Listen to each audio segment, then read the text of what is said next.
satu-satunya agama yang tidak ada bentuk Tuhannya itu Muslim. Iya. Yang lainnya ada.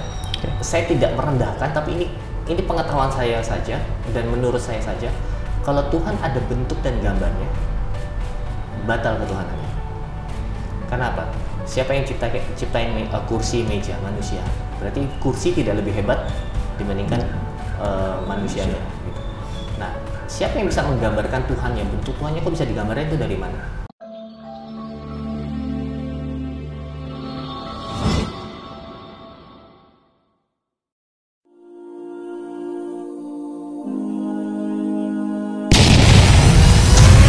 Lelang dakwah. Lukisan legendaris Hajar Aswad karya Meru Sandia, pelukis Indonesia yang diundang langsung oleh Raja Salman, dilelang dengan harga terbaik yang dananya 100% akan kami gunakan untuk pembebasan lahan gedung dakwah terpadu Mu'alaf Center Hagia Sophia, Sulawesi Utara sebagai sentra untuk pembinaan, pelayanan, advokasi, dan pendidikan ribuan para mu'alaf binaan Mu'alaf Center Nasional Hagia Sophia di Sulawesi Utara. Dana yang dibutuhkan untuk pembebasan tanah seluas 550 meter dan bangunan seharga 550 juta rupiah. Lukisan legendaris Hajar Aswad ini dilelang dengan harga 8.500.000 rupiah saja untuk muslimin yang lebih dahulu menghubungi kami. Dan berdirilah benteng yang sederhana awal untuk mengabarkan kebenaran rahmatan lil alamin.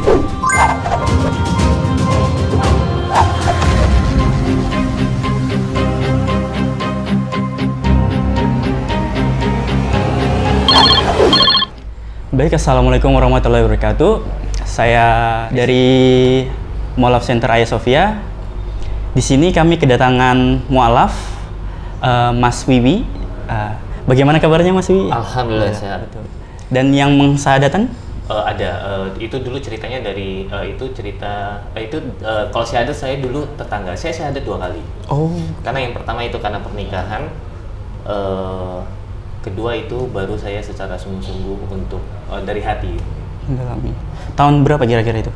Kalau syahadat yang pertama saya dari tahun 2015. Itu karena pernikahan. Jadi kalau bisa dibilang background saya ini kan saya dari kecil ya sudah menganut kepercayaan namanya ateis. Jadi saya nggak percaya akan adanya Tuhan di dunia ini. Saya juga nggak mau ikut beragama di dunia ini. Jadi di satu titik saya ketemu dengan satu wanita yang alhamdulillah sekarang sudah jadi istri saya. Jadi pada saat itu saya bilang saya mau menikah dengan Anda. Saya mencintai Anda. Apapun agamanya saya ikut.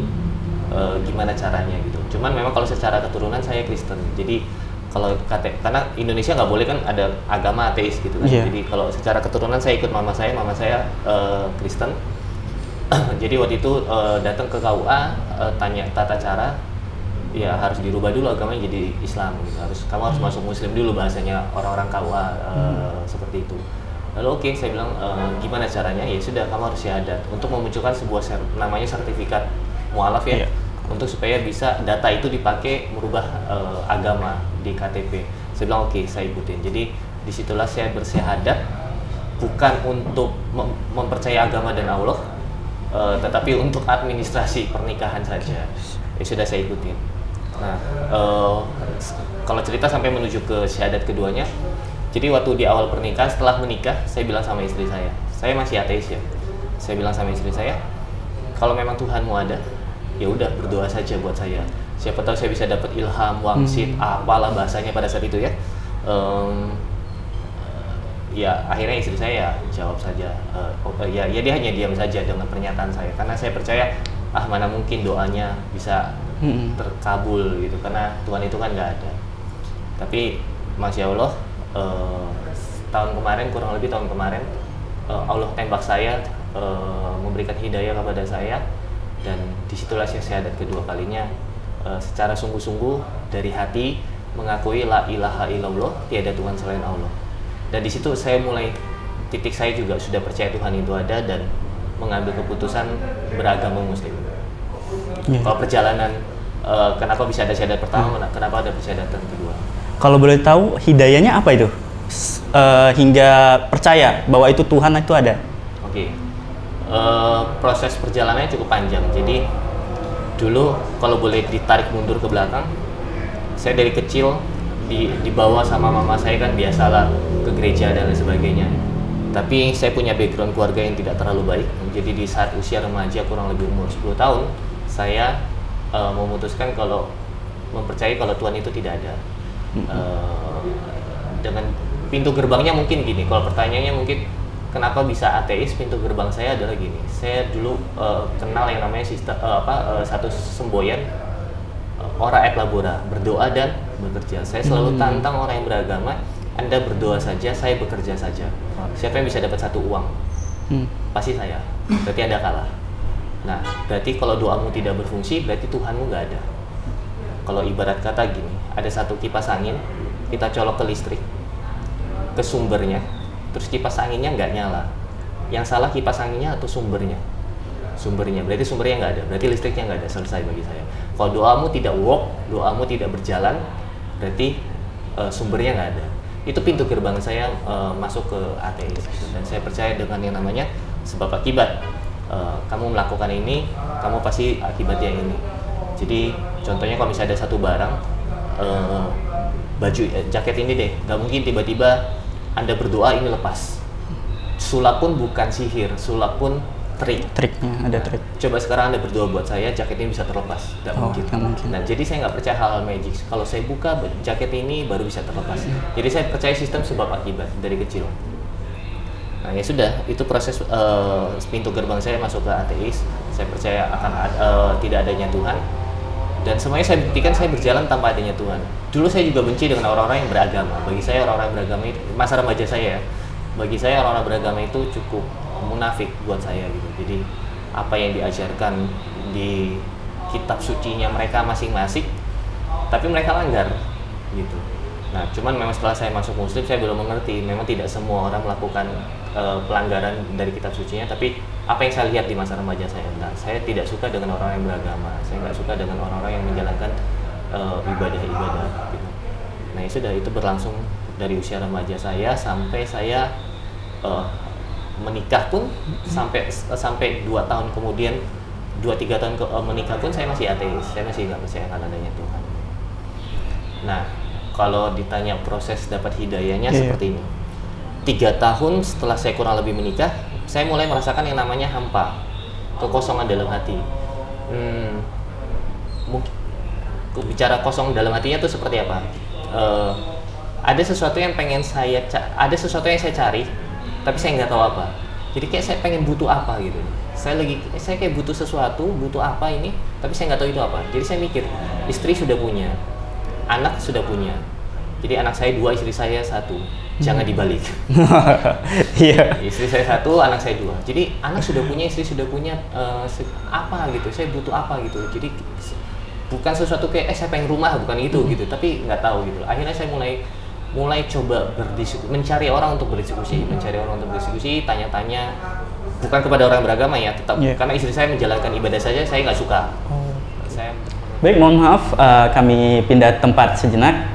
Mas Wi, tadi sampai mana? Mari kita lanjutkan. Baik, jadi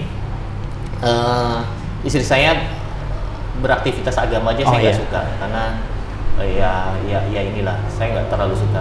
Tapi akhirnya karena masa kehampaan itu, kekosongan hati yang saya pengen cari tapi saya nggak tahu apa, akhirnya saya mulai bertanya dengan orang-orang yang saya anggap bijaksana, terlepas dari apapun agamanya dia. Jadi saya bukan mencari orang yang beragamanya, tapi saya cari orang-orang yang saya anggap mereka bijaksana. Lalu saya mulai datangi mereka satu persatu, saya mulai ngobrol, saya ajak diskusi segala macam, bertanya-tanya.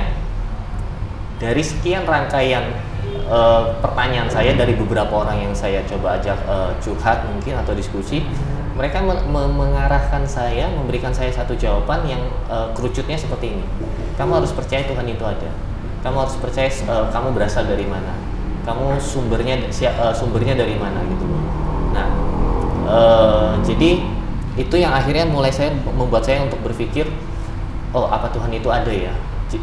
Kalau ditanya apa yang mereka rata-rata berikan gitu kan, kenapa akhirnya saya mulai berpikir kalau Tuhan itu ada.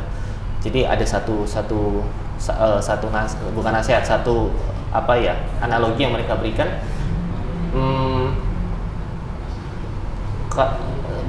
berbicara soal sisi lah. Jadi saya ini terlahir dari seorang ibu saya terlahir dari seorang ibu lagi, terus sampai ke ujung. Nah, siapa manusia pertama? Nah, sedangkan saya percaya soal teori Darwin, manusia berevolusi dan sebagainya. Nah, tetapi konsep mereka yang bicarakan adalah siapa ujungnya manusia pertama dan siapa yang menciptakan mereka. Gitu. Nah, akhirnya mereka memberikan saya satu masukan kalau memang kamu harus kembali kepada Sang Penciptamu, kamu membutuhkan Tuhan dalam kehidupanmu. Dari situ saya mulai berpikir, apa iya ya Tuhan itu ada ya gitu. Nah, terus saya berjalan, saya mencari tahu, baru saya menyadari kalau memang iya ya kayaknya Tuhan ada deh. Nah, setelah saya sudah mulai agak sedikit ragu kalau Tuhan itu kayaknya ada apa enggak segala macam, saya tetap terus pencarian. Jadi itu setelah 3 tahun menikah ya, 3 tahun menikah, saya 2 tahun, kurang lebih 2 tahun masa pencarian saya, bertanya dan lain sebagainya, belajar dan lain sebagainya. Setelah saya mempercayai kalau Tuhan itu ada, saya baru mulai mencari agamanya. Kalau percaya Tuhannya itu ada mungkin agak sedikit mudah gitu ya. Karena konsep ketuhanannya semua agama saya lihat mengajarkan ada Tuhan gitu loh. Semua agama kan gitu kan, ada Tuhan. Oke. Tapi yang agak sedikit sulit adalah agamanya. Karena semua agama yang ada di dunia, kita nggak usah bicara dunia dulu. Kita bicara Indonesia, ada 5 agama gitu ya. Semuanya siapa yang mengaku agamanya salah? Tidak ada. Akhirnya di situ membuat saya bingung karena saya orang netral. Saya memang punya background dari kecil, maksudnya mama seorang Kristen gitu ya. Tapi saya kan tidak ngikutin gitu loh ajarannya dan lain sebagainya. Lalu saya bilang kalau gitu saya harus ikut agama yang mana gitu loh. Saya mulai mencari, saya mempelajari agama. Jadi Tuhannya sudah saya percaya, terus saya bertanya dengan cara apa saya harus menyembah Dia, lewat jalur apa, lewat agama apa gitu. Sedangkan saya datang ke orang Muslim bilang agama Muslim, agama Islam benar. Saya datang ke orang Kristen bilang agama Kristen benar. Apa saya punya pegang 5 agama aja? Karena jadi itu pikiran kacau saya, bagaimana saya mencari gitu loh. Ini agama mana nih gitu loh. Saya nggak terpengaruh dari istri saya memang Muslim. Jadi ya udahlah, Tuhan saya sudah percaya, saya ikut Muslim. Loh, karena setelah saya menyadari ternyata agama adalah tentang akhirat, saya tidak mau sembrono, sembarangan gitu loh. Saya bilang sama istri saya, di mana masa pencarian saya 2 tahun, kurang lebih 2 tahun ya. Kalau satu hari ternyata saya menemukan agama Kristen, Buddha, Hindu yang di luar Muslim, saya siap cerai dan silakan bawa anak-anak. Artinya apa? Saya tidak mau diintervensi oleh satu orang pun tentang agama yang akan saya peluk, agama yang saya ambil gitu. Karena saya menyadari agama ini bukan bicara tentang predikat di dunia, bukan tentang status di KTP. Setelah saya menyadari kalau agama itu tentang akhirat, nggak boleh main-main nih gitu. Salah-salah selesai di akhirat gitu kan. Nah, akhirnya saya ngobrol. Ternyata waktu itu saya ada tinggal di satu kota, lalu saya ngobrol sama tetangga saya. Saya lihat dia cukup bijaksana, kebetulan beliau Muslim. Saya tanya seperti ini. Kalau agama di Indonesia ada 5, kalau saya ibaratkan 5 agama ini adalah bis di sebuah terminal, dan saya adalah satu penumpang yang ingin menaiki bis. Lalu 5 bis ini tracknya apa? Surga. Oke, bis mana yang harus saya naik? Saya tanya seperti itu. Jangan jawab saya dengan landasan agama, jawab saya dengan bahasa universal. Lalu beliau menjawab satu analogi yang cukup membuat saya akhirnya bisa lebih kerucut lah gitu. Dia bilang kayak gini. Kalau begitu, kalau kamu ibaratkan agama yang adalah bis, kamu cari tahu siapa supirnya, siapa kondekturnya, bagaimana penumpangnya, bagaimana kendak bisnya, bagaimana buku panduan bisnya. Indikasinya dari situ. Kamu cari tahu, teliti, kamu pelajari, nanti kamu bisa menentukan. Oke. Jawabannya cukup masuk akal buat saya pada saat itu. Lalu saya mulai mencari tahu siapa bisnya. Saya mulai mempelajari histori seperti Nabi Muhammad, drivernya dulu ya, sopirnya, pembawa agamanya ya. Saya mulai mempelajari historinya Nabi Muhammad, siapa dia dan bagaimana dia. Saya mulai mempelajari agama-agama yang lain juga, drivernya, buku panduan, kitab suci dan lain sebagainya. Tanpa merendahkan agama lain ya, saya ngomong ini tanpa merendahkan agama lain. Ini sejauh yang saya pelajari sampai saat itu dan sampai saat ini. Akhirnya saya menemukan memang Muslim adalah agama yang paling benar menurut saya. Karena apa? Saya lihat gini, satu-satunya agama yang tidak ada bentuk Tuhannya itu Muslim. Iya. Yang lainnya ada. Saya tidak merendahkan, tapi ini pengetahuan saya saja dan menurut saya saja. Kalau Tuhan ada bentuk dan gambarnya, batal ketuhanannya. Kenapa? Siapa yang ciptain kursi, meja? Manusia. Berarti kursi tidak lebih hebat dibandingkan manusianya. Gitu. Nah, siapa yang bisa menggambarkan Tuhan, yang bentuk Tuhannya kok bisa digambarkan itu dari mana? Kalau saya pernah ketemu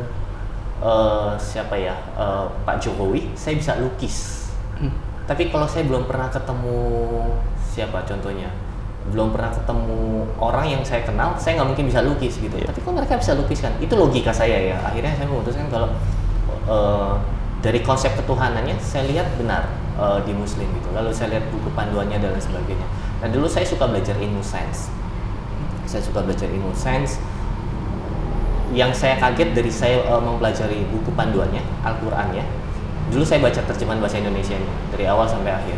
Saya banyak menemukan ilmu sains di dalam Al-Qur'an. Contohnya ada 2 jenis air laut yang berbeda, tapi bertemu tapi tidak bisa bersatu. Saya bilang kok di Al-Qur'an bisa tertulis ya.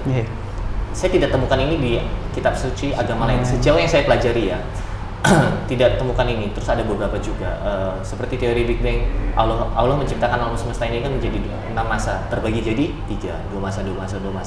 Ini persis teori Big Bang.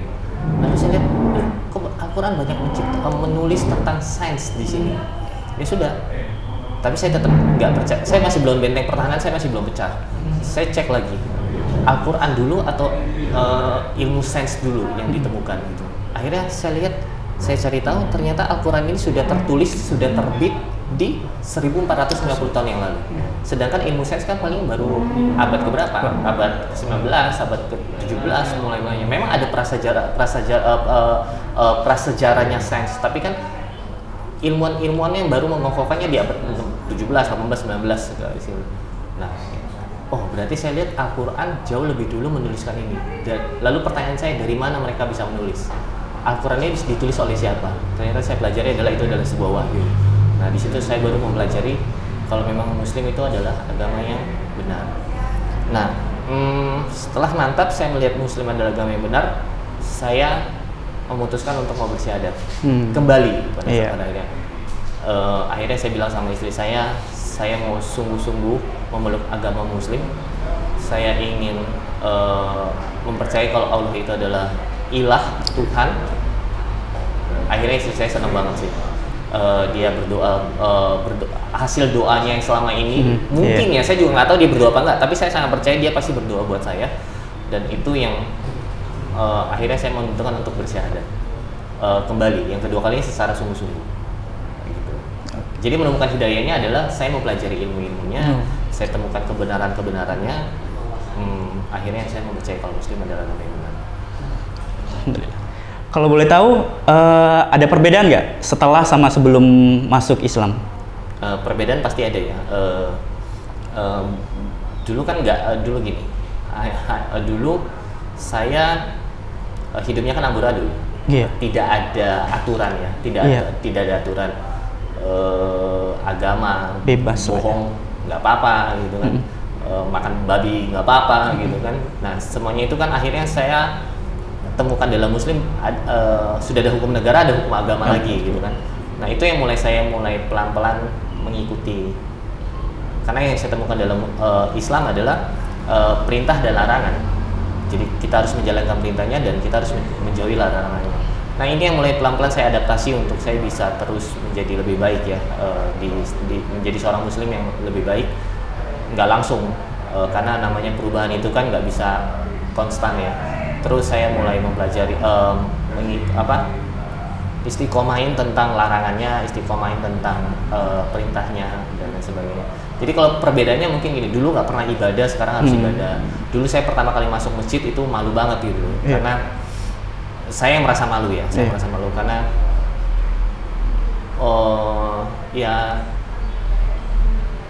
saya ini kan sudah kaum minoritas. Kebetulan saya bukan kebetulan, itu qadarullah.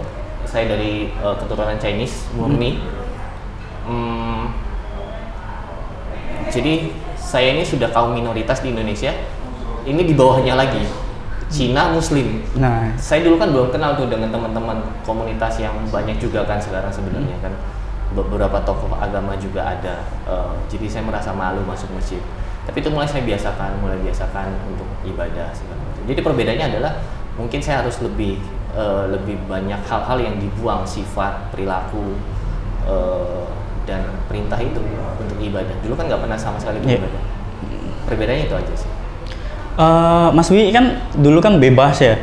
Sekarang kalau masuk Islam kan diatur sholat dan lain-lain. Apakah nyesel atau kayak wah ribet ini gini bla bla?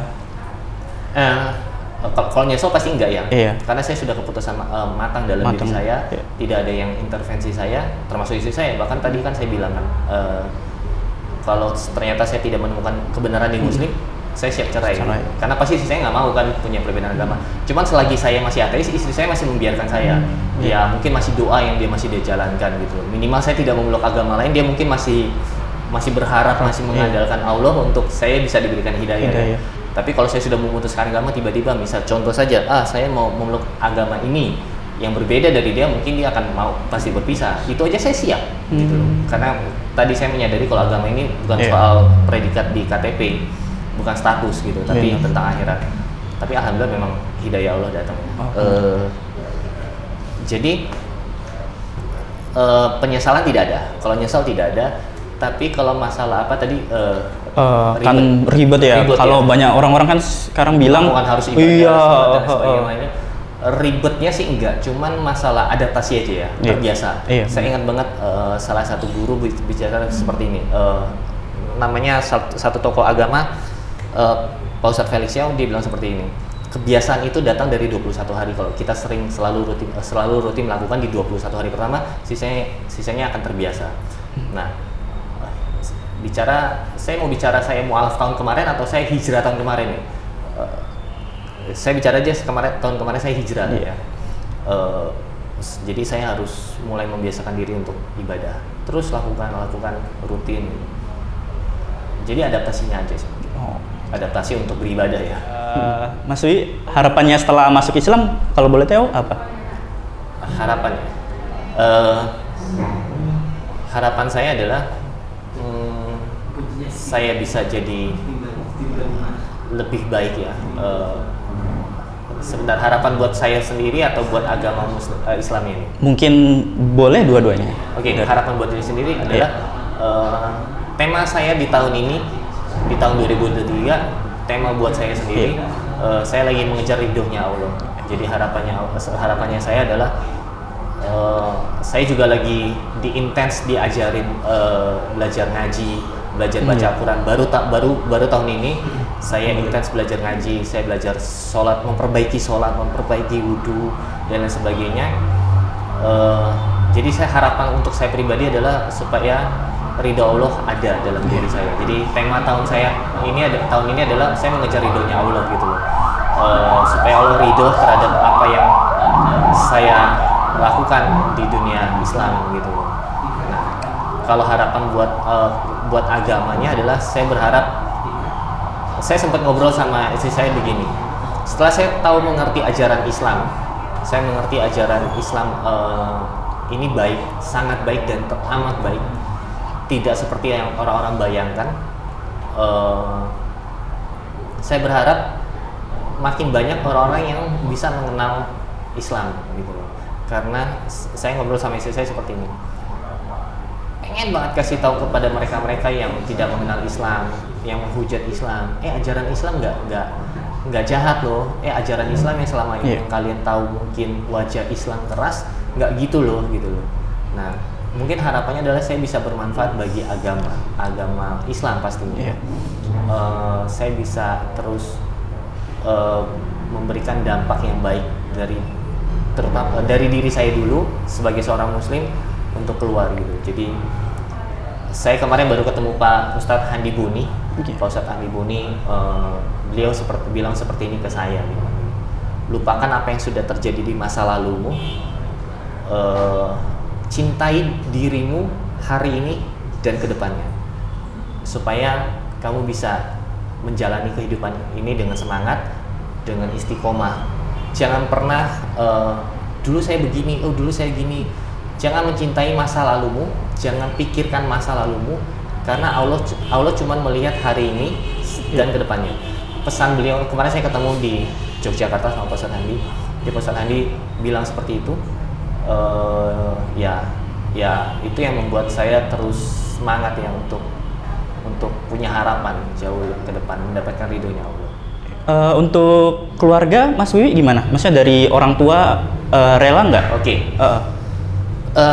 Kalau mama saya sudah almarhum. Saya dari kecil tinggal dengan mama saya.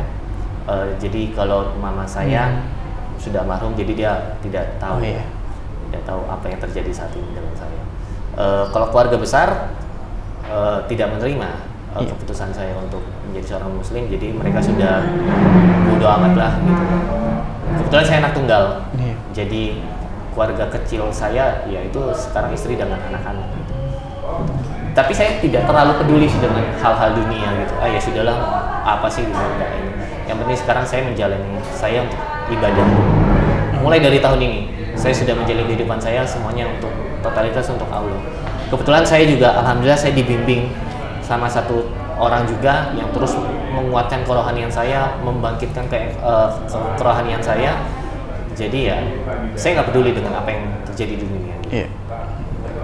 Mungkin Mas Wiwi ada pesan-pesan untuk sahabat-sahabat mualaf yang di sana yang baru-baru yang belum masuk Islam juga. Oke. Pesan saya sih ya, saat Anda sedang mencari agama Tuhan, jadi cari ilmunya, pelajari ilmunya dulu supaya bisa ada dasar buat kalian, pahami dengan akal supaya bisa masuk ke dalam pemikiran kalian. Jangan pernah ragu untuk berdiskusi, bertanya kepada orang yang jauh lebih mengerti tentang ilmunya. Dulu istri saya selalu bilang sama saya, hidayah itu harus dijemput. Cuman dulu saya masih nggak ngerti ya maksudnya apa. Tetapi di dunia ini nggak selalu kejadiannya selalu tentang supranatural. Tiba-tiba beng gitu, tiba-tiba ada suara, Tapi saya baru memahami kalau hidayah harus dijemput itu adalah kita juga harus bergerak, kita harus ada langkah yang harus kita ambil untuk menerima hidayah itu gitu. Nah, karena langkah yang saya ambil, saya mencari tahu, saya belajar dan lain sebagainya, akhirnya hidayah itu datang kepada saya. Jadi jangan pernah ragu, cari komunitas, itu penting komunitas. Karena dari tahun lalu, sebelum tahun ini saya tidak punya komunitas yang baik, saya tidak baik, nggak jadi baik. Gitu. Tapi setelah tahun ini saya mulai masuk dalam komunitas yang baik, ketemu dengan orang-orang alim, ketemu dengan orang-orang soleh, akhirnya insya Allah terbawa ya. Jadi jangan ragu untuk cari komunitas yang baik. Okay. Baik. Terima kasih Mas Wiwi. Sama-sama. Baik, kalau begitu saya tutup. Wassalamualaikum warahmatullahi wabarakatuh. Waalaikumsalam warahmatullahi wabarakatuh.